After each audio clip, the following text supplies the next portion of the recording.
Bismillahirrahmanirrahim. Assalamualaikum warahmatullahi wabarakatuh. Salam sejahtera untuk kita semua. Alhamdulillahirabbil alamin. Kita masih diberikan nikmat oleh Allah Subhanahu wa taala sehingga kita masih bisa bersama-sama melakukan aktivitas. Baik teman-teman sekalian, bertemu lagi bersama saya Anissa SKM MKM. Masih belajar sekitar kesehatan lingkungan. Fokus pada kesempatan ini dengan ruang lingkup Hegen Pangan dengan judul Cemaran Pangan dan Penyakit Bawaan Pangan. Teman-teman sekalian, kita sering mendengar adanya kasus keracunan pangan. Apa sih kira-kira yang bisa menyebabkan keracunan pada pangan? Salah satu penyebab keracunan pada pangan itu karena terjadi cemaran. Cemaran diantaranya yang bisa mencemari terhadap pangan itu ada cemaran fisik, ada cemaran biologi, ada cemaran kimia, termasuk juga ada alergen. Nah, kenapa terjadi pencemaran tersebut? Karena kita mulai dari awal ya. Apa sih penjamah pangan? Penjamah pangan itu adalah orang yang sering kontak secara langsung dengan pangan. Sehingga orang tersebut atau penjamah tersebut itu perlu mengetahui cemaran pangan dan penyakit bawaan pangan. Sehingga diharapkan dapat mencegah terjadinya penyakit bawaan pangan pada konsumen. Nah, kita bahas mengenai cemaran-cemaran ya satu persatu. Yang pertama tadi ada cemaran fisik. Cemaran fisik itu apa sih? Cemaran fisik itu semua materi fisik yang tidak normal jika berada pada makanan yang biasa menyebabkan penyakit, atau kalau misalnya terjadi masuk ke dalam pencernaan melalui makanan terhadap orang yang mengkonsumsinya, maka itu akan menimbulkan masalah. Nah, contoh cemaran fisik seperti apa misalnya? Misal kita pada saat mengkonsumsi makanan ternyata ada benda asing dalam makanan. Seperti misalnya staples. Kenapa snack di zaman sekarang itu masih menggunakan staples? Padahal sudah berulang kali diberi pengertian bahwa dalam pengemasan makanan tidak boleh menggunakan staples. Nah, itu salah satu contoh cemaran fisik kalau terdapat dalam makanan. Kemudian pernah terjadi pada saat seseorang sedang mengkonsumsi bakwan, ternyata di dalam bakwannya itu ada staples. Nah, luar biasa. Itu akan mengakibatkan cedera pada orang yang mengkonsumsinya. Bagaimana cara pencegahan cemaran fisik? Caranya itu, lakukan pemeriksaan pangan yang ditangani bebas dari cemaran fisik. Mulai dari penerimaan bahan baku, kemudian penyimpanan bahan baku, selanjutnya cara pengolahan pangan hingga penyajian pangannya. Nah, lakukan pembersihan pula secara berkala terhadap peralatan dan lingkungan kerja. Karena kalau lingkungan kerjanya kotor, tentu itu akan mencemari terhadap bahan pangan maupun pangan jadi. Nah, dengan demikian, kalau memang terjadi lingkungannya yang kotor, segera untuk melaporkan ke pengelola dan untuk mengganti jika terdapat peralatan atau lingkungan kerja yang rusak. Selanjutnya, gunakan alat pelindung diri yang benar. Sebagai seorang penjamah wajib menggunakan APD, setidaknya menggunakan penutup kepala dan masker.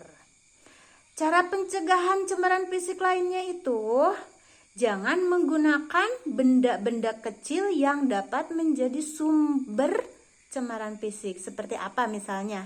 Jadi seorang penjamah kalau sedang melakukan pengelolaan, jangan menggunakan perhiasan terlebih dahulu.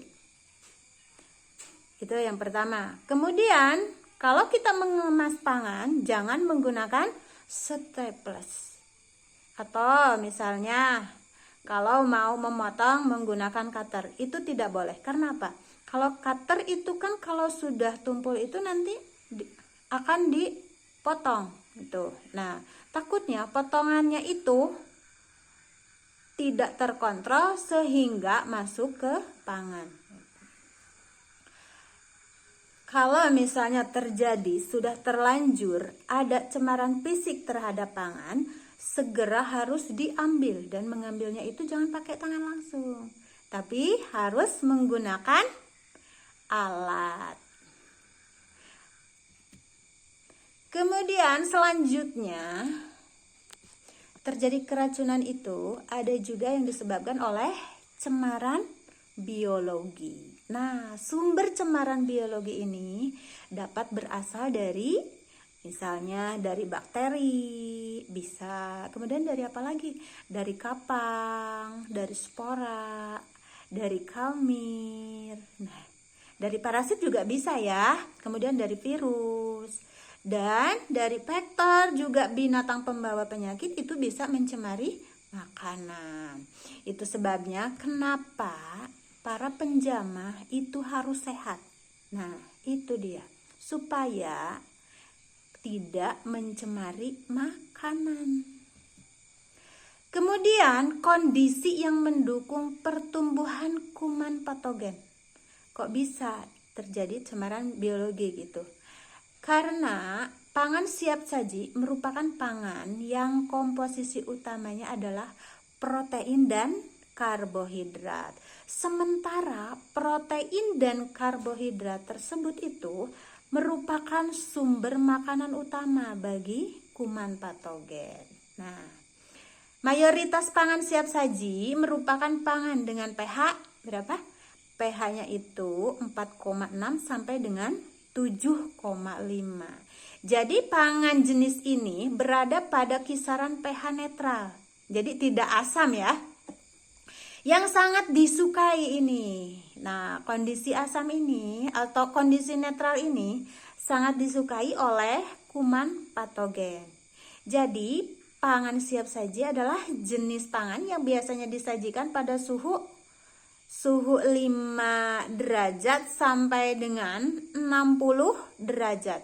Dan kebanyakan dikonsumsinya itu lebih dari 4 jam setelah pemasakan. Nah, itu ya. Kenapa terjadi pencemaran biologi. Kemudian kondisi yang mendukung pertumbuhan kuman patogen selanjutnya adalah suhu dan waktu penyimpanan yang tidak tepat. Jadi ini dapat menyebabkan pertumbuhan kuman patogen yang sangat signifikan sekali ini. Jadi pangan siap saji ini merupakan pangan yang siap dikonsumsi dan memiliki aktivitas air itu lebih besar atau sama dengan 0,85. Yang ini menandakan konsentrasi air yang sangat tinggi. Konsentrasi air yang sangat tinggi dan didukung dengan kondisi pangan yang terbuka atau tidak terkemas akan mendukung pertumbuhan kuman patogen.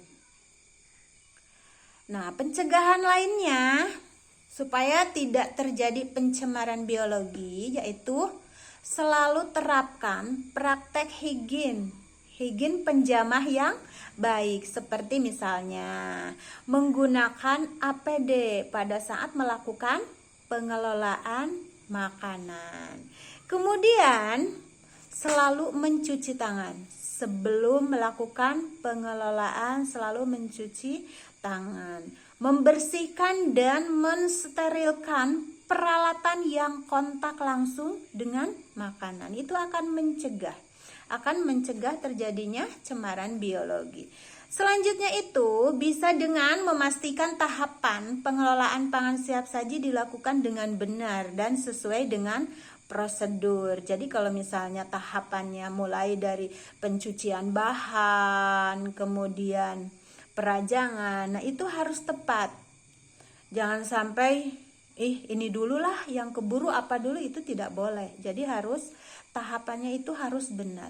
Kemudian bisa juga dengan cara memisahkan bahan pangan mentah dengan bahan pangan jadi ataupun setengah jadi, ataupun bahan pangan yang matang. Jadi itu harus dipisahkan karena tidak menutup kemungkinan akan terjadi kontaminasi silang di situ ya. Jadi kita harus memisahkan antara bahan pangan mentah dengan makanan jadi maupun makanan setengah jadi. Nah, dalam proses penyajiannya harus disajikan pangan secepat mungkin. Jika waktu konsumsi pangan diperkirakan lebih dari 2 jam sejak proses pemasakan, maka simpan pangan pada suhu panas. Suhu panas itu kita ketahui lebih dari 60 derajat Celcius. Nah, kalau misalnya pangan harus disimpan pada suhu dingin, tentunya harus disimpan pada suhu kurang dari 5 derajat Celcius. Dan pangan tersebut harus dalam kondisi tertutup tentunya. Kemudian ada yang namanya terjadinya keracunan itu disebabkan oleh penyakit bawaan pangan. Seperti halnya bakteri, virus. Kemudian ada juga yang disebabkan oleh toksin. Toksin berasal dari jamur misalnya, atau ikan, atau alga, itu jadi dari pangan laut ya. Kemudian ada juga penyakit bawaan pangan yang disebabkan oleh bahan kimia. Nah, salah satu penyebab penyakit bawaan pangan itu disebabkan oleh E. coli. Faktor yang berkontribusi adalah makanan atau air yang terkontaminasi oleh binatang atau manusia. Nah, selain itu juga bisa disebabkan oleh orang yang terinfeksi menyentuh pangan siap saji, tidak mencuci tangan setelah buang air besar. Nah, jadi biasakan ya untuk selalu cuci tangan terlebih dahulu. Apalagi kalau sudah buang air besar. Jangan lupa untuk cuci tangan pakai sabun di air yang mengalir. Ada juga disebabkan oleh pengolahan pangan yang tidak sesuai dengan suhu yang benar. Karena apa? Cara mengolah makanan, tiap jenis makanan itu suhunya itu berbeda-beda. Jadi seorang penjamah harus mengetahui setiap jenis pangan ini cara mengolahnya itu harus dengan suhu berapa. Jadi harus tepat suhu pada saat pengolahan pangan. Kemudian misal nih, ada hamburger yang dibuat dari daging yang terinfeksi. Itu bisa ya menjadi faktor juga. Selanjutnya ada proses pemasakan yang tidak sempurna. Nah, ini proses pemasakan yang tidak sempurna. Meskipun tadi bahan sudah dicuci bersih di air yang mengalir, bahkan sudah dilakukan cara untuk supaya bahan kimianya itu tidak ada lagi di bahan makanan, tetapi kalau proses pemasakannya tidak sempurna, tidak matang merata, itu juga akan mengakibatkan kontribusi terhadap pencemaran. Nah, bagaimana cara pencegahannya? Cara pencegahannya itu diantaranya masak pangan, terutama daging cincang nih, mencapai suhu yang benar. Jadi pemasakannya harus sesuai dengan suhu yang benar. Kemudian mencegah kontaminasi silang. menjauhkan penjamah pangan yang sedang diare. Jadi mohon maaf kalau misalnya ada penjamah yang sedang sakit, contohnya nih sakit diare, silahkan untuk berobat dan beristirahat terlebih dahulu karena sangat berbahaya ya. Jadi jangan dulu masuk kerja. Kemudian pencegahannya itu dengan higien perorangan. Apa sih higien perorangan? Nah, tadi orangnya harus sehat, harus menggunakan APD yang benar, pembiasaan cuci tangan harus dilakukan, itu diantaranya. Kemudian menjauhkan penjamah pangan yang diare dari area pengolahan pangan. Jadi sama sekali tidak boleh masuk terlebih dahulu ya. Silakan untuk berobat dan beristirahat sampai dengan sembuh. Nah, selain itu, cuci tangan pakai sabun. Ini penting sekali. Jangan sampai lupa. Aduh lupa, habis BAB tidak cuci tangan. Kemana-mana tuh bakterinya ya. Jangan sampai ya. Jadi E. coli-nya nanti malah ke makanan. Nah itu jadi jangan ya. Harus pembiasaan cuci tangan. Kemudian masak. Kemudian kalau kita mau mengolah makanan yang berbahan baku yang apa ya namanya? Yang keras itu yang disimpan di freezer, yang beku, bahan baku yang dibekukan, maka sebelum dilakukan pengolahan harus towing terlebih dahulu. Nah, harus sampai lunak terlebih dahulu. Itu salah satu pencegahannya ya. Kemudian, masak pangan dengan suhu yang sesuai.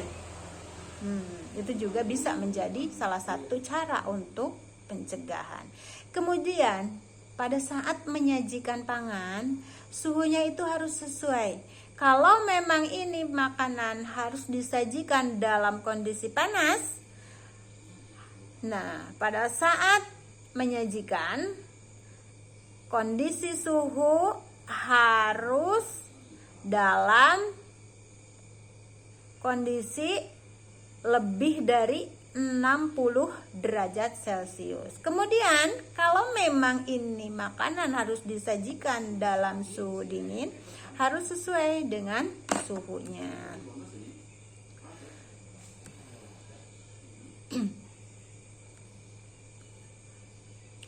Kemudian yang selanjutnya ada cemaran kimia. Cemaran kimia itu bisa berupa apa saja. Nah, diantaranya ada cemaran kimia yang alami. Contohnya apa? Misal kalau dari pangan dari laut itu ada yang namanya racun ikan buntal. Tapi kira-kira ada tidak ya yang memasak ikan buntal?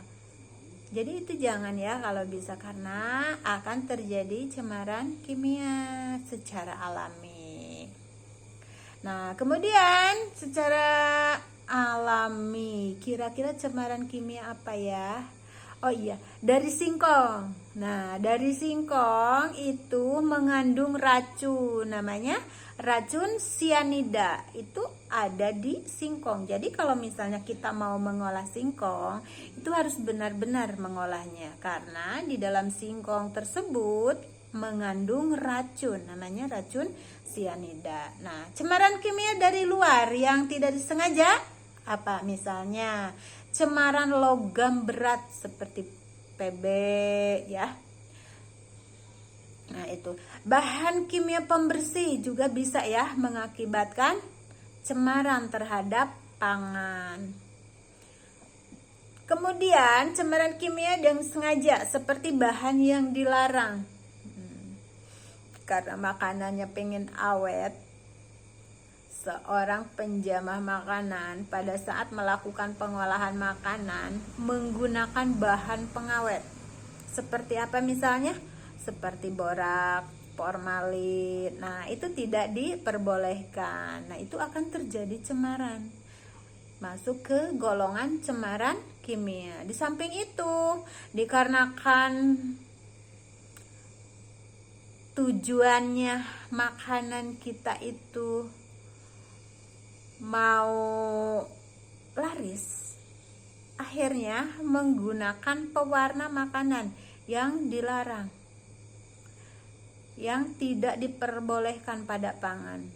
Karena pengen kelihatan ngejreng, disukai sama anak-anak misalnya, maka menggunakan metanyl yellow ataupun rhodamin B. Nah, itu merupakan BTP, bahan tambahan pangan yang tidak diizinkan.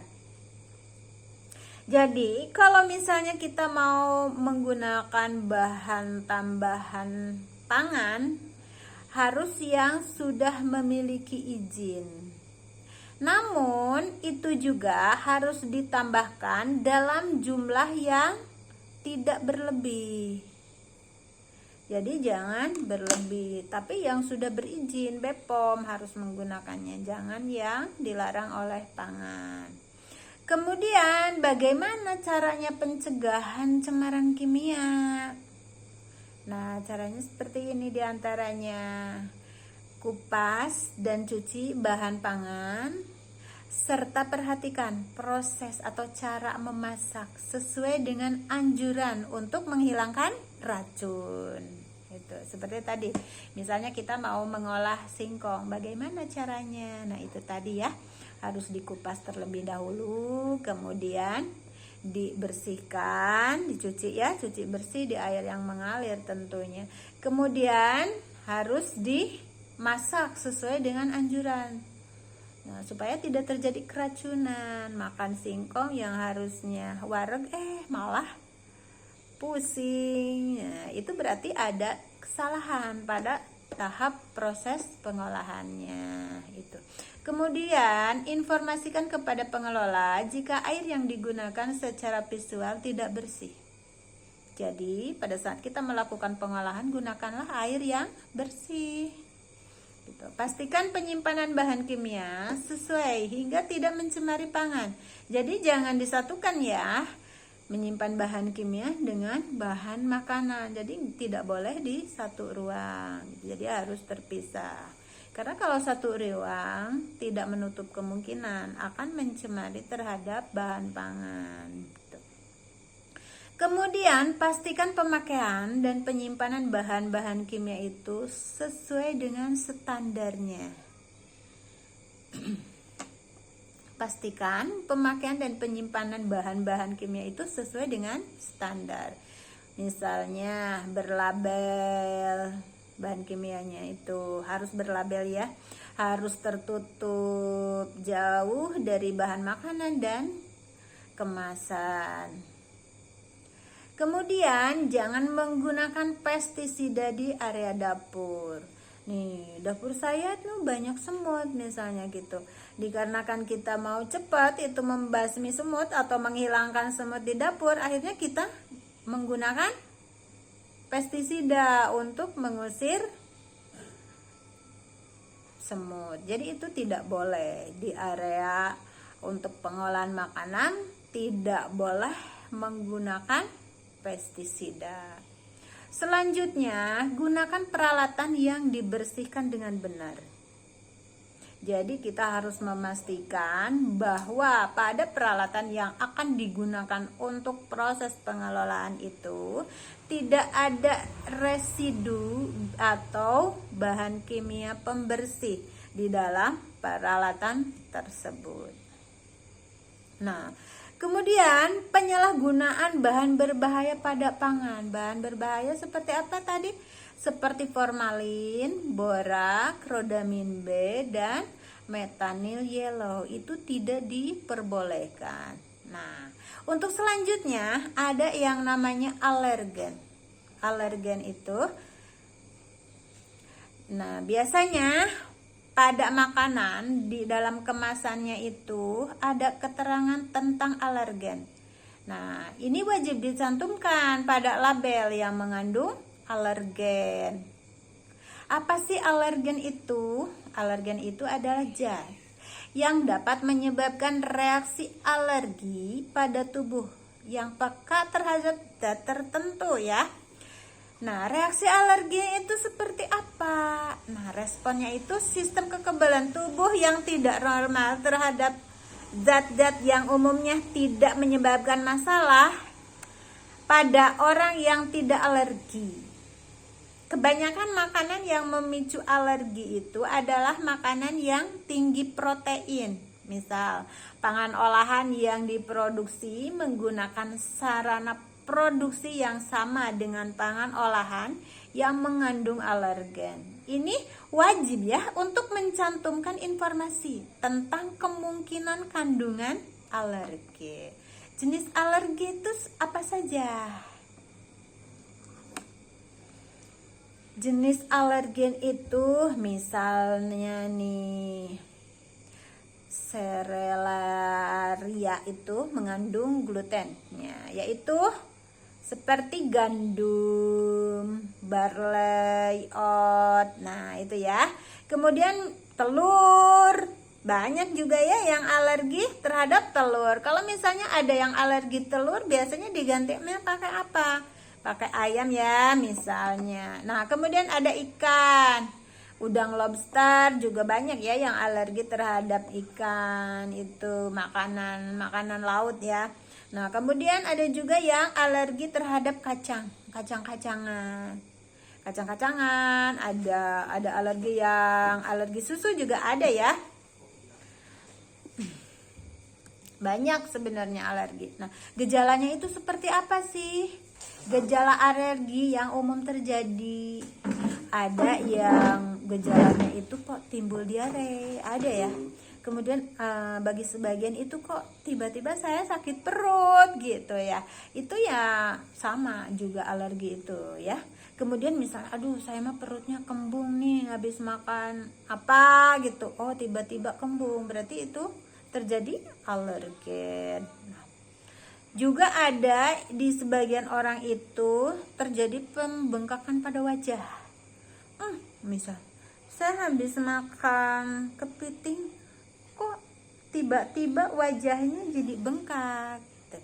Kemudian ada juga yang biasa gejalanya itu mau muntah, sakit kepala, bahkan ada yang sampai pingsan gitu.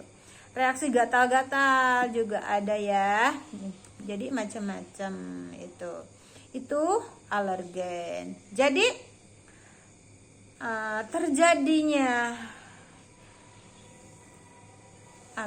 terjadinya keracunan pangan itu bisa disebabkan oleh pangan terkontaminasi, baik terkontaminasi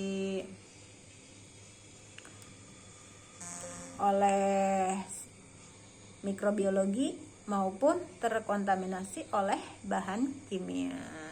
Itu tadi yang bisa kita bahas pada kesempatan ini. Tentu saja banyak kekurangan dan mohon maaf.